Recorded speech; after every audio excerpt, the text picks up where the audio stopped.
When disaster strikes, countries are thrown into disarray. Into this gap, aid flows. The world believes aid is used to rebuild the lives of those most in need. But is this the truth?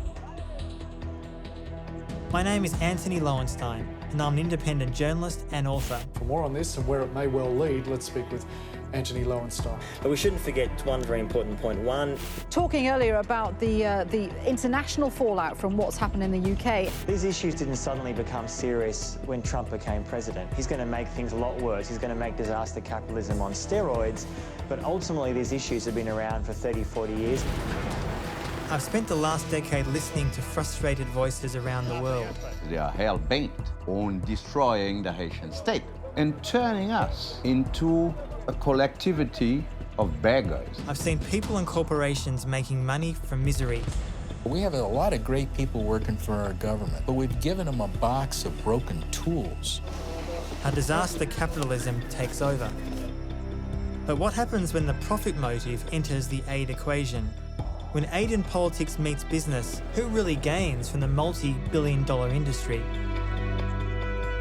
My journey takes me across the globe and through a murky world inhabited by governments, non-government organisations, and secretive businesses.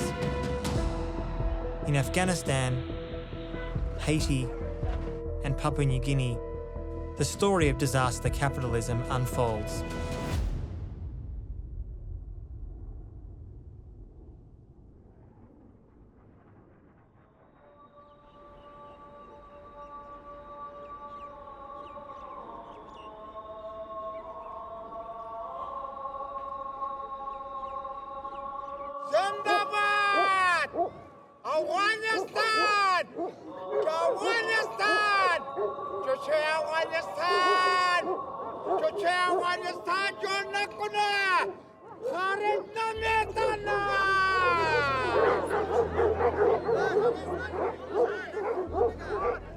War has consumed Afghanistan for 40 years.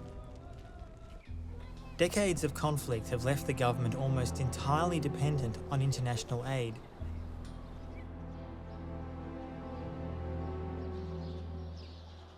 Washington has spent more on civilian aid to Afghanistan than was spent on rebuilding all of Europe after the Second World War, but with mixed results.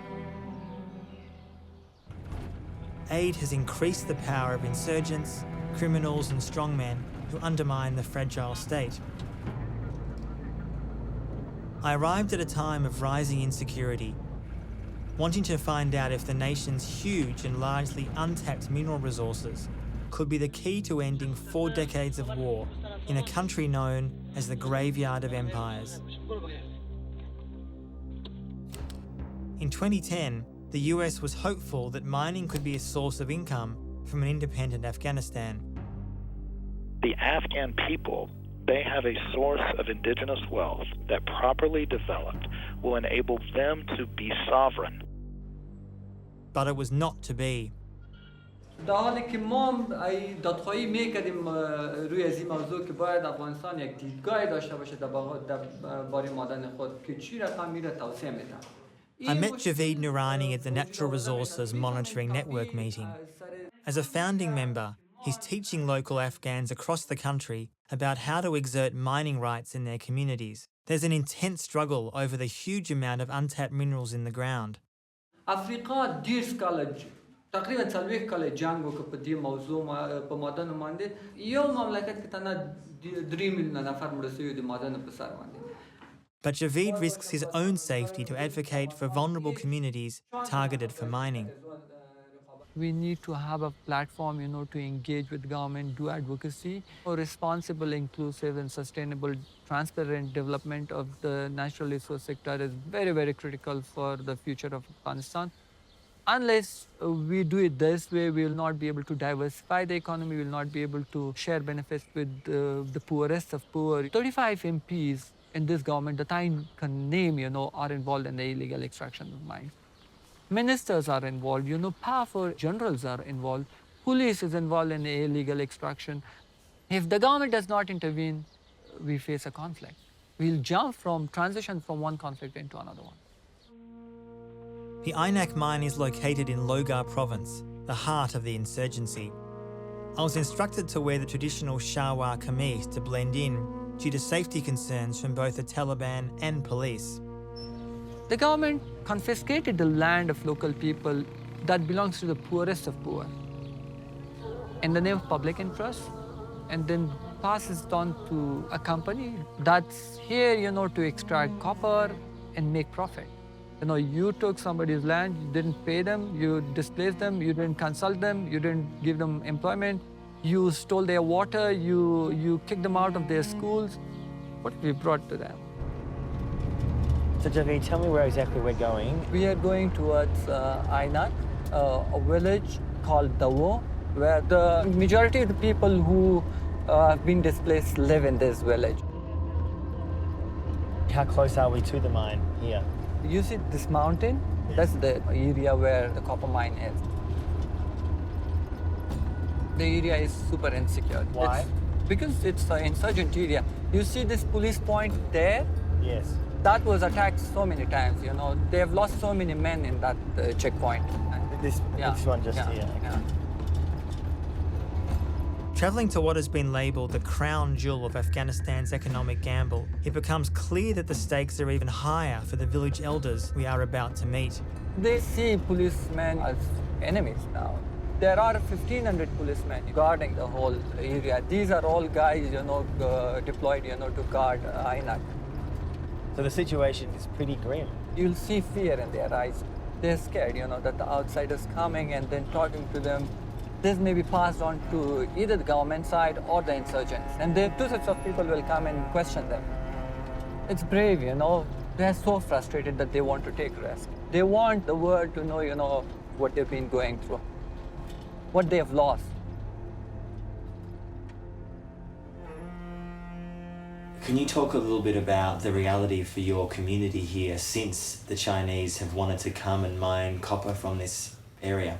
اولم دغه چنان ته ویلو چې دا تاسو سوچ مد نظر ونه نیسئ نو تاسو به دا پروژه ناکامه او بیا به ناکام د سره کو خدای د تا کله د موږ ممانعت ګرځي وو ته دا کله یو باسه د تا دا کله ممانعت ګرځي هغه چې دا کله یو د موږ نور مشکل نشته ما ورته چې تاسو به موږ مکتبونه جوړو لیسې به جوړو د سیو شبخانه جمعه جوړو چې لازر نفر ظرفیت ولري فامیلی به یې غړ دلته تاسو او د تاسو بار کې به حساب خود څه ځوان د موږ ته ویل چې به خيار موږ هم د سپاوا خو به لکه دا اوس مې تاسو درته ویل چې پروتوکول نه یې دا نور سره کوم شي پای خبره نه کوم شاول په دې کمپنۍ باندې موږ ډیر خوشاله یو ولې ځکه چې دا کمپنۍ چې دا غونډه افغانستان ته سرمایه ده رسیږي موږ له خپل وطنم تیریو لکوټې لابادیات چې چیر سو ورم کړه په خوشاله وو موږ شکایت کړی دا خو چا نه ده منلی ونې خلک ډېر موږ ته راغله عینکې په بچ کې وعدې را سره وکړه همداسې به هغه را سره خو دومره نتیجه ملاکه ورکړي ولا والي یې دروغجن و ولا چینایي یې دروغجن و ولا چې کرزي په ټول والا دروغ را سره وکړ دوکه را سره ولا که نو اوسه پورې موږ چا پوښتنه نه کړې. If you could speak to the president of Afghanistan and the people who run the mine, what would you say to them now if they were sitting in this room? تاسو باید د دولت سره به ارتباط ډیر مینه منطقه دغه نه توپاک په میز در سره کینی دولت ارتباطات باید ولس سره ونیسي ولس څه مشکل لري چې بالکل تاسو د افغانستان نه موږ به یا پاکستان د یو بل خارج ملک ته بلاړ بسو پورې را باندې اول څه تا باندې خپل کور ته باندې رانګ څه کوي ځان دی په خو بکې کنه او موږ یې د سم مجبور کړی چې هغه د څه توپاک بغاړه کې واچو د خبر باندې دا خلک بیا ځان نو قرباني و کا کوم نه اول په میز سره په میز نه کا بیا هم دغه عمل سره کیږي. These men are perilously close to joining the insurgency in an area barely an hour from Kabul. It reveals the dangers posed by the empty promises of the Afghan mining gamble, backed by both Western and Chinese money.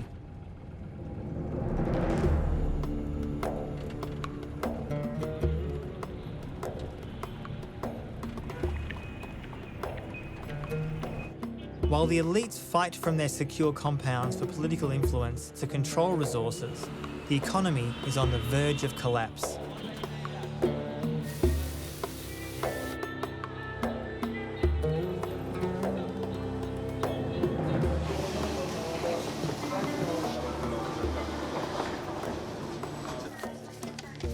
رئیس سابق در پیش از انتخابات خوب بود. مردم همیشه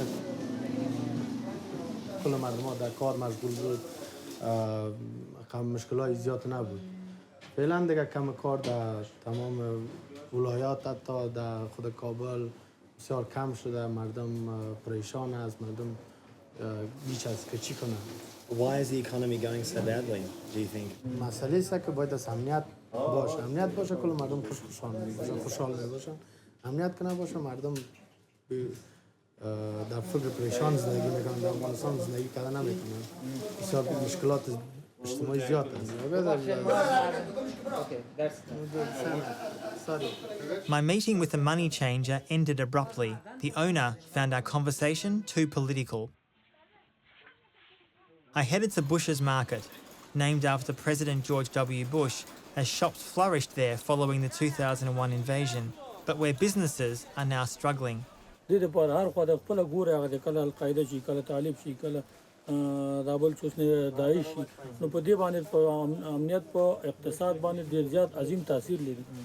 And do you think that that situation will get any better, or are you worried it's going to keep on getting worse?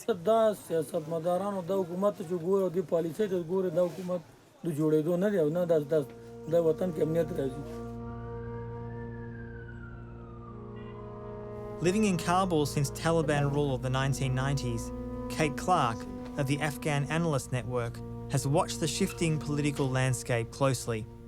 It's obviously complicated, but what is your sense having been here for so many years? I actually think it's not an international problem anymore. It's an Afghan war now. Almost all the people fighting and dying are Afghan. The Afghan state has to get serious. The Afghan elites have to get serious.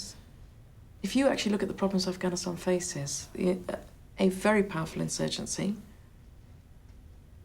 a dysfunctional state, failing economy, international donors about to walk away. I mean, the obvious reaction to that would be to have some sort of, to have a national unity government and actually face the problems. But actually you're still, what we see is the elites are still sort of fighting over what they can make. It's a very, very short-term outlook. So what happens if these elites don't, in your mind, come to the party and realise the error of their ways? Afghanistan's been lucky that Daesh happened. That's made it more interesting for America in particular not to see the project fail. You mean the presence of ISIS in Afghanistan or the presence of ISIS in the region? No, the shock of seeing them take over Mosul. No, Mosul in Iraq and parts of northern Syria. The thing is, if you talk to the elites, they all think the Americans are here forever. So there's a basic lack of seeing reality. I mean, up to now they've been right. Washington is weary of a war with ill-defined goals, and yet admitting defeat is unthinkable. Indefinite occupation is the result. The US openly talks about funding the ongoing US presence through the potentially lucrative mineral and resource trades, but it has already spent at least $500 million in failed attempts to kickstart the industry.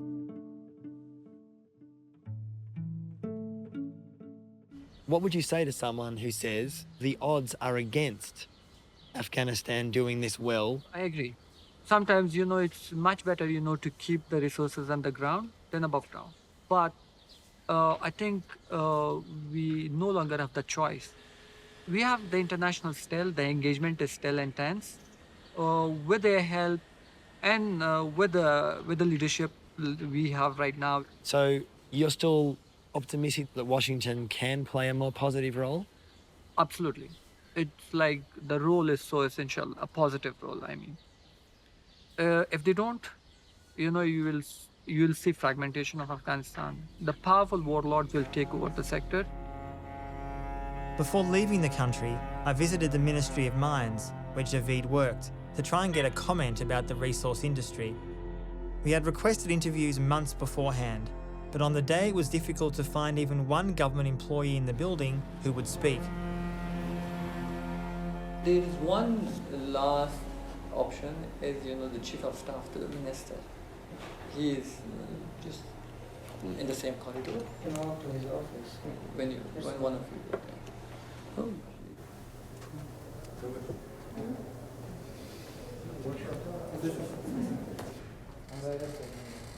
So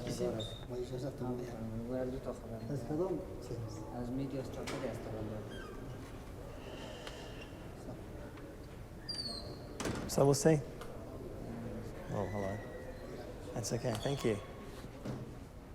Salam. Salam. Hi, Antony Loewenstein. Nice meeting you. We really have been told that we could speak to somebody on the record from your department. We were told we could speak to the minister. Then we're told he's away. Yeah. The deputy was away. The deputy was unavailable. Everyone was unavailable. Yeah, because the actual thing is that His Excellency was having a trip, which was planned before. Right. So I guess we wanted to ask if there was any way we could have 5 minutes, 10 minutes with somebody in a senior position here who could say something about what the plan is for the Guinea government, what your view is about the INAC mine, what the view is about the oil and gas up north, something. Check with our spokesperson or with the media department? Yeah, the spokesperson is not there, he resigned, I think. Yeah, but there is somebody else. Mr. Afif. Yeah, I guess there's a degree of internal chaos, isn't there? Unfortunately, arranging the interview is impossible for this week. It's fine. Thank you. Thanks. Thank you. The disarray of leadership and infighting for positions in the ministries that we've heard about throughout our trip to Afghanistan revealed itself in these offices. After increasingly heated words, we were told to leave the building. I realised the high stakes of gambling the country's mineral wealth when Javeed told me his fears. First, we don't know if we have $1 trillion worth of natural resources or not, because there are few mines which have been explored. Second, there's an oligarchy emerging, to control the mining sector. They've entrenched themselves. While $8 have flooded the country, Afghanistan has been plagued by corruption and fraud. The government has shown little success or willingness to tackle these issues. But in Washington, a small team is beginning to shed light on where the largest reconstruction investment in US history has gone. The man given the job is John Sopko. He heads up SIGAR, the Special Inspector General for Afghanistan Reconstruction. Make certain you get a picture of the badass coffee. That was the beginning of the Vice article. The brief I got from the White House was very brief. Fix it and fix it fast. Right. And good luck. Call us if you need anything. And so that's basically been it since 2012. We've now spent over $113 billion just on reconstruction alone, which is more than we spent on the entire Marshall Plan. Should it have started earlier? I mean, the war started in 2001. Probably should have. At the time we started, over half the money had already been spent. In your comments, you said this is one of the worst programs that you have investigated in Afghanistan. I believe you said the most waste, the most fraud. When were you first made aware of it? I think I started to hear complaints almost when I started the job 4 years ago. When we came out with our first audit, I believe, on the minerals section, and we did 2 audits on that. So it's been in our view for at least 2 or 3 years. When you go to Afghanistan, as you do, what do you hear? I've been going there now 4 years. I don't know how many times I've gone. I usually go every 3 months. The more I go there, the less of the country I can see because of the security situation. So you're staying in a bubble, like it gets smaller and smaller. Yes, the bubble is getting smaller. Should the US, as a global power, give aid at all to a country like Afghanistan? Seen often how that aid is misplaced, disappeared. Should the US give aid at all? Whether we give aid and how much we give is a decision made by the administration. It's made by Congress. Overall, I am a firm believer in foreign aid, strong supporter of humanitarian aid. Is Congress really set up, though, to bring accountability? It's hard.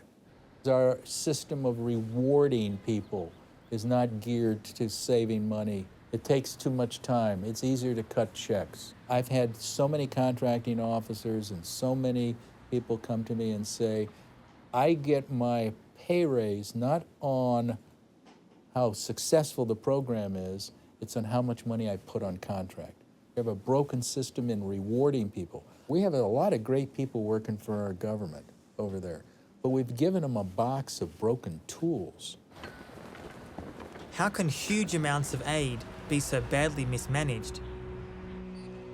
I wanted to visit another country with deep US influence that had also experienced unaccountable aid. Only a few hours away from Washington is the Caribbean island of Haiti.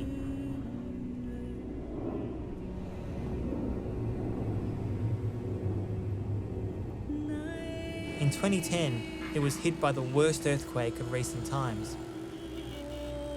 Once the Pearl of the Caribbean, it was already considered the poorest country in the Western Hemisphere.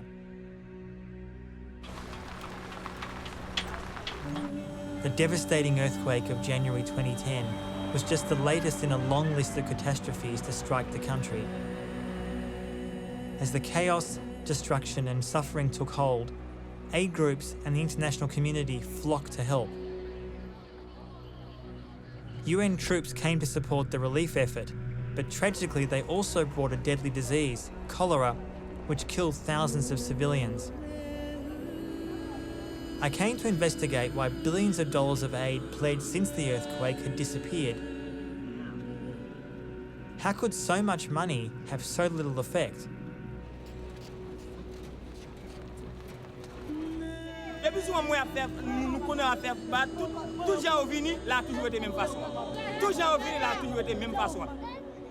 What happened after the earthquake in 2010, where you see this country is like a republic of NGOs, where most of the humanitarian aid or economic aid has to pass through those NGOs. And then when you look at the situation of the people, the masses of the people, you haven't seen any change yet. So you wonder what is happening.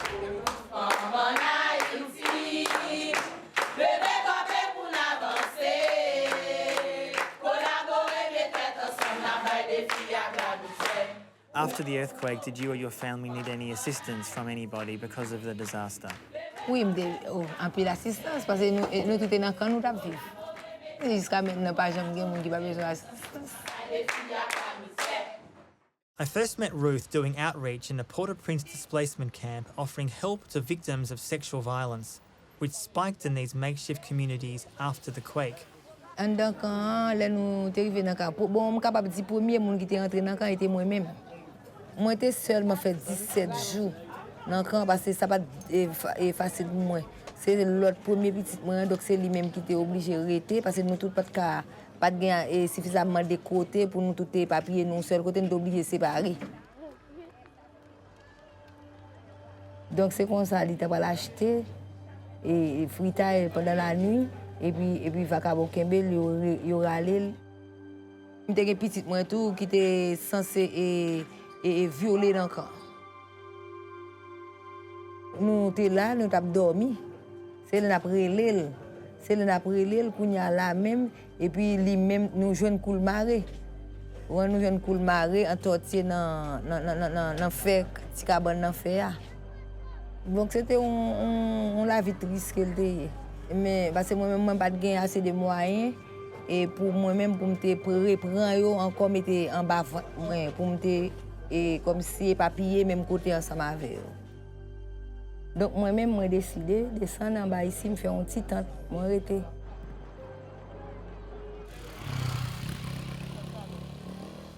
Good afternoon. After the earthquake, the Haitian government introduced a reconstruction plan at an Invest in Haiti forum. Housing for civilians was not on the agenda. On behalf of President Michel Martelly and the government of Haiti, and as Haiti's foreign minister, I want to wish you a warm welcome to Haiti. The president announced that Haiti is open for business. This policy has been pushed on the Haitian people before by its own government and Washington. The target this time was clear. This government is serious about your investment, nurturing it, protecting it, and we are, with any doubt, the most pro-business administration in the history of this country. I met with Patrick Eli, leading aid critic, who is concerned about the growing influence on Haiti by international organisations. Explain to me a little bit about how the Haitian state has been so willing to both accept so much foreign aid and to say Haiti is, quote, open for business.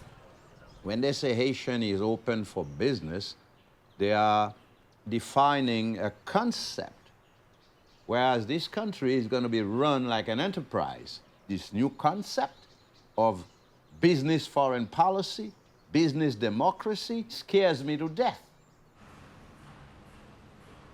In an upmarket Port-au-Prince hotel, I received a glimpse of Open for Business, where representatives of the Finance Ministry pitched their plans to foreign and Haitian business leaders. Bonjour tout le monde. Ça va bien? Tout le monde a pris son petit café? Tell us about what this conference is all about. It is designed specifically to attract foreign direct investment within Haiti. Businesses are created, jobs are created, and in this way there will be more foreign investment coming in than more foreign aid. Aid will perpetuate aid. We have perpetuated poverty. And now it's time to get Haiti back to a free market system. Then it won't need the aid. I travelled to the north of the country to visit Caracol, a massive industrial park built with the full support of the US State Department. In northern Haiti, the new Caracol Industrial Park is a landmark project that captures an integrated, sustainable approach to economic development. The State Department, who oversees US aid, decided where the US pledged $10 billion would be spent on earthquake reconstruction. Construction is underway on a new settlement in the area with more than 1,200 homes designed to withstand hurricanes and earthquakes, each with electricity, potable water, and flush sanitation. The Caracol project was by far the largest undertaking by then Secretary of State Hillary Clinton. But its location in the very north of the country was completely unaffected by the quake. To try to understand how these decisions were made, I met with both aid critic and insider Timothy Schwartz, who has lived in Haiti for the last 20 years. Caracol, when the Koreans came in and expressed some interest, they then did, and the US State Department invited them in, they came back with a list of 10 reasons why they wouldn't invest in Haiti. And the US State Department went to them and said, no, you've got to invest in Haiti, and created a sweetheart deal. But they gave them all these breaks, millions, if not over $100 million worth of different kinds of incentives. When you say they, though, in other words, they told the Haitian government this is how it's going to be. The Haitian government doesn't have anything to do with it. It's all like a direct negotiation between the United States and this, the Korean entrepreneur about investing in Haiti. About 500,000 Haitians, men, women, and children, will benefit from this project. That is 1 in 20 of all the people who live in your nation. The U.S. government is a facilitator of U.S. business. I mean, that's why they exist overseas. In the United States, they provide services to U.S. citizens. Overseas, they provide services to U.S. business interests, corporations. That's the only thing they understand. They don't understand opportunities in Haiti or the economy in Haiti. They understand one thing, that's big business, that's factories, that's offshore assembly sector. When you talk about disaster capitalism and the capitalists coming in and sweeping up after a disaster and taking over, they don't need a plan, because those are the interests that prevail, and they're going to get their way if something doesn't counterbalance them. And the biggest problem is that the Haitians are supposed to be the recipients of development. They're not participating in the process. We alienated them. One only has to look to the government industrial park system to see how foreign aid is failing the people of Haiti. The factories cater to foreign companies, employing nearly 20,000 people, making roughly $5 a day.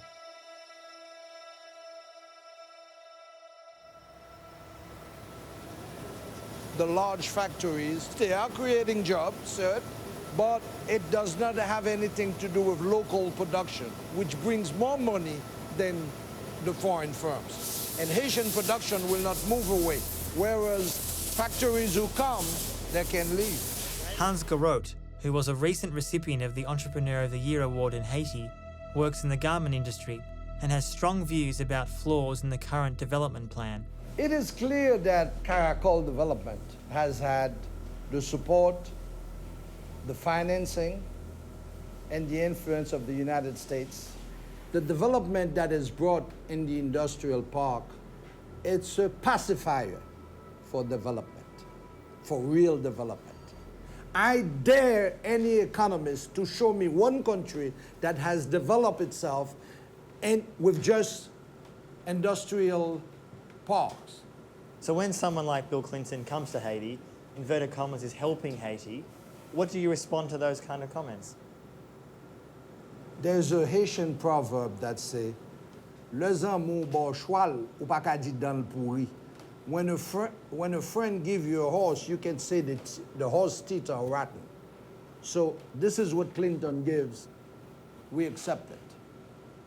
However, we can develop a plan to develop Haiti and create lucrative jobs and put an end to the poverty, the insulting poverty that we are living in Haiti. Ruth used to work in the industrial park system, but in the end, she refused the conditions of pay. Instead, she has done what so many other Haitians choose to do. She entered the informal economy. Nan business mwen, bon, takou mwen gen toal sa yo la, mesal yo la. Et donc, yon moun kapab vin la, li wè yon toal, li remen. Et puis, li fè m'pren mesure. Et puis, mwen koute li pou li. Mwen fè chemise, mwen pa fè pantalon. Mwen fè rad timoun an pil, bel rad timoun. Mwen ka fè sa. Même les m'pas vendre chaque jour, mais me fait plus. Me fait plus. Mais puis faut tout c'est les décembre avec l'école. Donc aujourd'hui on doit vendre. On doit vendre n'importe pour $100. Mais pour ça tout on doit arrêter faire combien de jours là et pour ou on doit une fois petit gain bouton ou ravitailler ou quoi mon petit gain bouton mais c'est pas un gros bagage. Tell me a little bit about when you were working at the garment factory, what it was like for you, day-to-day life. Bon, c'est pas du tout facile du tout parce que leur travail sous courage blanc ou bien travail comme mal travail blanc lui-même, il fixé un prix pour payer sous courage port, c'est pas bon du tout parce que tarif qu'on va aller tellement haut ou pas capable de faire. When you hear the Haitian government saying that garment factories are one way to get this country on the right track, what do you think when you hear that? Toujours dit ça, mais il pas jamais vrai. Pour m'aller résolu pas vrai. Et mon nan li même salaire balia, donc il doit pas suffire, il pas suffit pour quantité de dépenses qu'il gagne pour le faire, surtout pour tap et puis nourriture. Ruth lives in one of the many slums in Haiti which dot the landscape of Port-au-Prince. They lack basic services like water, sewers, and electricity. The slums have existed for decades, but have ballooned after the earthquake. Zone son zone, moun la de na vivre, c'est très vulnérable. Oui, tant que là nous gen droit et ouais, y a ba un bagay dehors. Mais moun en de communauté ça pas bénéficier en. The displacement camps like La Piste, once home to 50,000 people, are being cleared by the government.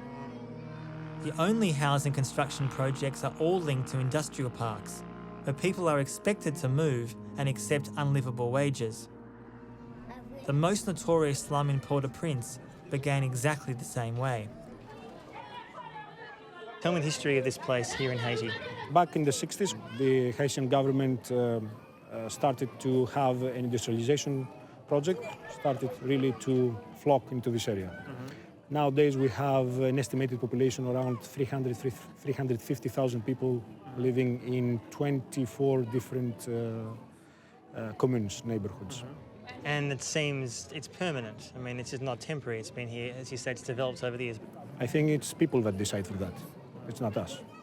If people are here and if they are not offered alternatives, I think that's what makes it permanent.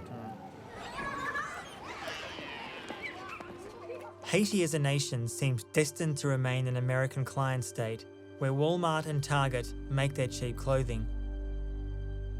During my 2 visits there, I saw few positive changes and little interest by aid groups and the US government to fix the broken system of how they do business. When I left Haiti, its political instability was worsening and its future seemed destined to repeat the problems of the past. But Haitians are taking to the streets, frustrated with their government and the failures of the international community to help rebuild their broken country.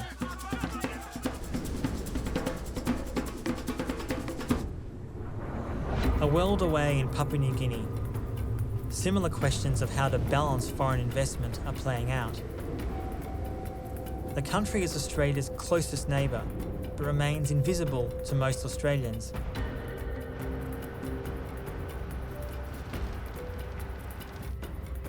The people of this island are blessed with immense natural resources, but after decades of exploitation by multinational companies and corrupt local governments, they have seen little return to them. I came to investigate if the island of Bougainville in Papua New Guinea can break the cycle of disaster capitalism or tragically start it again. This post-apocalyptic landscape was in the 1970s and 80s one of the world's largest open-pit mines. The Panguna mine was operated by the British and Australian company Rio Tinto. During operation, it was 7 kilometres wide at its broadest point. It has over 1 billion tonnes of copper and gold still in reserve. It's just painful when you look at it. Just thinking of people who own this land once were depending heavily on this land for food and everything. I met many people who told me their stories about the mine.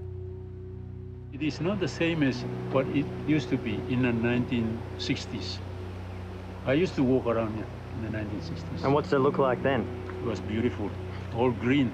There were plenty of fish in here. These are the tailings, or the waste, that remain once the copper is separated from the rest of the rock.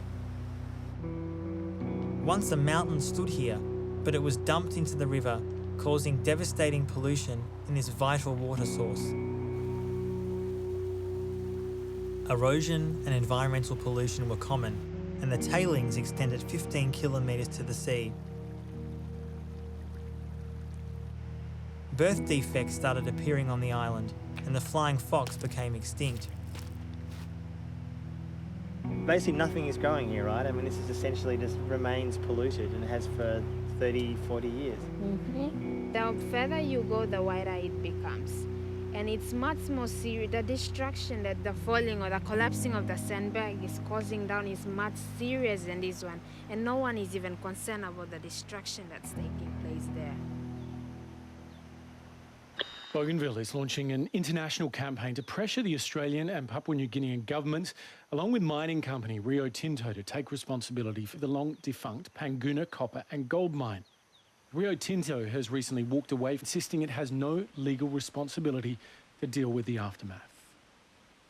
I think there is no government concern about this area, but rather they're just talking about the reopening of the mine when who's concerned about is it that this place has to be fixed? I would love to see this place being brought back to that former glory in which it was. The historically destructive mining practices employed at Panguna caused a separatist revolution in the late 1980s, where the locals rose up against the polluting and human rights abusing facility. One of the reasons why we stood up against all odds, against the government company Australia, because Australia was financing and training the military forces of Papua New Guinea, that old system that subjugated my people had to be changed. A civil war was sparked, which killed an estimated 20,000 Bougainvilleans out of a population of 200,000. Australia funded and armed Papua New Guinea on behalf of Rio Tinto to suppress the local insurgency. The rebellion won, but at a steep cost. I was seeing my people being tied with ropes on their feet and dragged along the road, and they died that way, burning villages when people were only wanting for the government and company at that time to listen to their grievances. All these actions can make a person, even a neutral person, take sides. In the history of Bougainville, the right to own mineral was stolen away from us in a colonial system.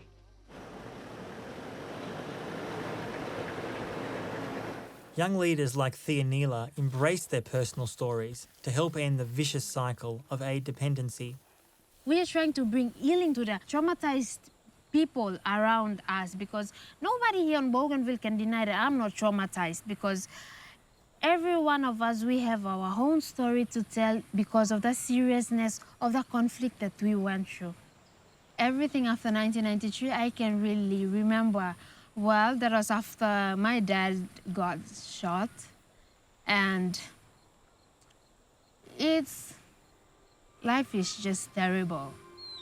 Because I can remember Bougainville Revolutionary Army people coming frequently to our village with bad intention.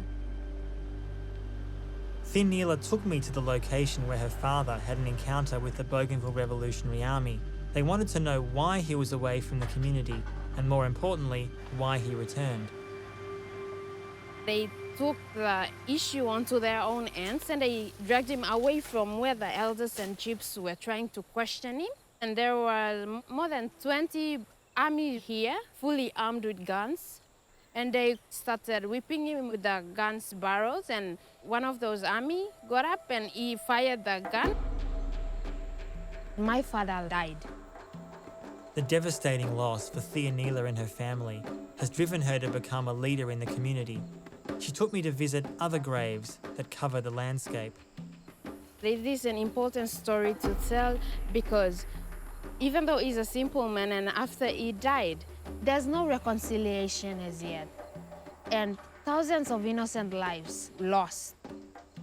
And the curse was placed here by this family. To them, they feel that restoration of such people should be the first thing that should be, prioritized by the government as well as the company if they are to talk about the reopening of the mine. What happens if there was some kind of reconciliation or compensation? Do you think then you could imagine the mine returning to Bougainville? So the question is, what should we do first? I want reconciliation to come before every other discussion, whether it means independence, whether it means referendum whatsoever, or the reopening of the mines. I met Thor Neureiter's sister and her family. They continue to live here in the shadow of the mine.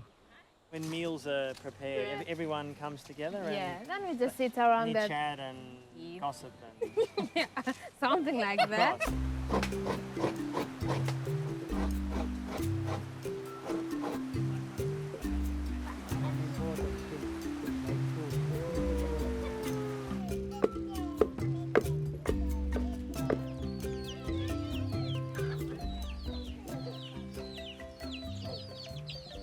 When the Papua mine started operating, what happened was we lost our identity.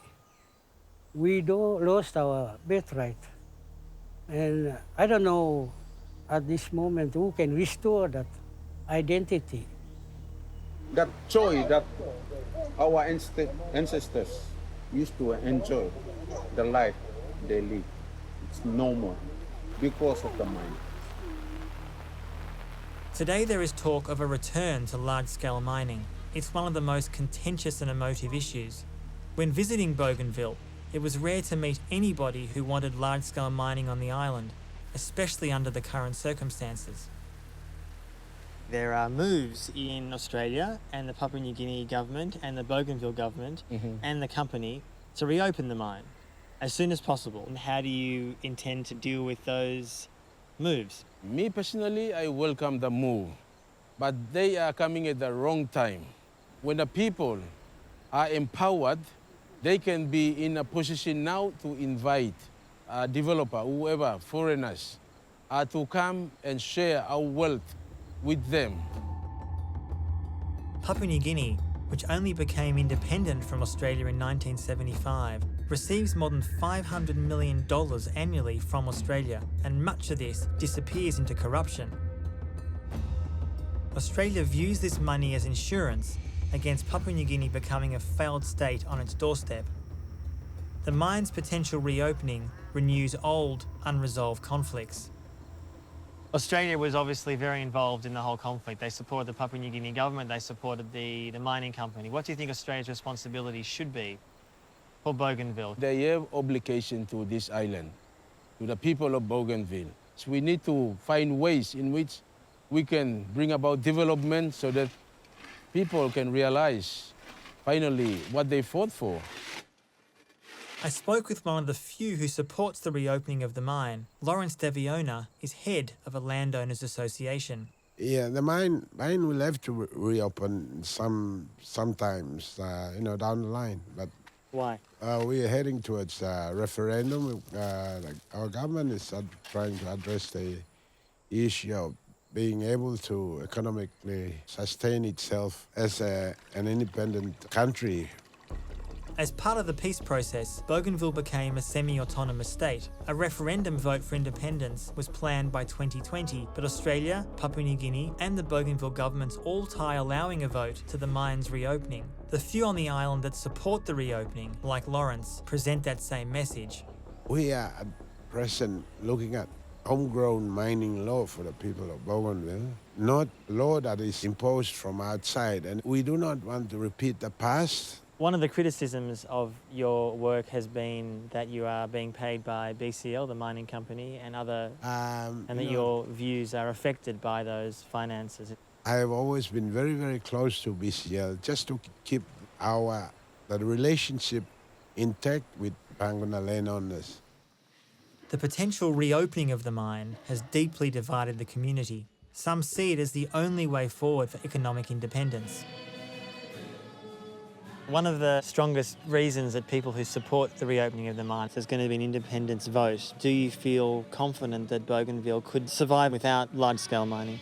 The question that you have asked is one of the most serious questions, and I, for one, I am so much concerned because we are at the crossroad in a sense that our leaders are trying to establish a foundation for an independent Bougainville. We just need to rehabilitate people in a way that they can create market at the community level as well as Bougainville as a whole.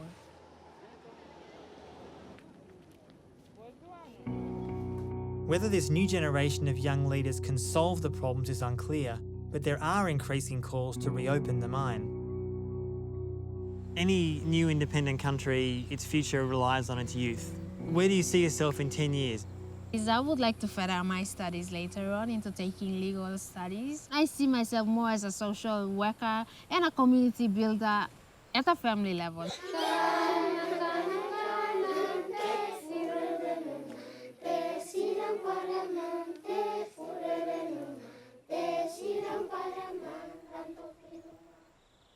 Theonila faces growing threats against herself and her family for being so outspoken against the return of big mining. Since I last visited these countries, they've become even more rocked by economic chaos. In Afghanistan, Javid is currently working on an anti-corruption task force. This new job has only deepened the threats against him. I received many messages from him about the deteriorating situation in Afghanistan. Tell me a little bit about why you increasingly are worried about your personal safety. Because now I see government officials, kind of looking for me. Because, I'm encroaching on the areas of operation where they're illegally involved in extraction and, revenue generation. What do you say to your family about your personal safety issues? Do you talk about it with them? Do they have any idea? Do you keep them in the dark for their own protection? I have so far kept them in the dark. Yeah. And they have no idea. In Haiti, natural disasters batter the country, while long-delayed elections have brought a new leader. He's promised to bring all foreign spending under the control of government supervision, but to date, little has changed. Engagement pour mon travail à tout haïtien, main en main. pour nous mettre pays sur route l'ordre, discipline et progrès, tout bon vrai. We need better watchdogs to oversee aid. John Sopko and his Seaguar team continue to report on Afghanistan, but with mixed success. President Trump has reopened a tantalising prospect, exploiting Afghanistan's vast mineral wealth, with the figure of $1 trillion circulating again in Washington. These countries are stark reminders of how the current system is failing. Can we turn the story of aid and disaster capitalism around? The promise is in local people. They need a bigger voice in decision-making about how aid is directed.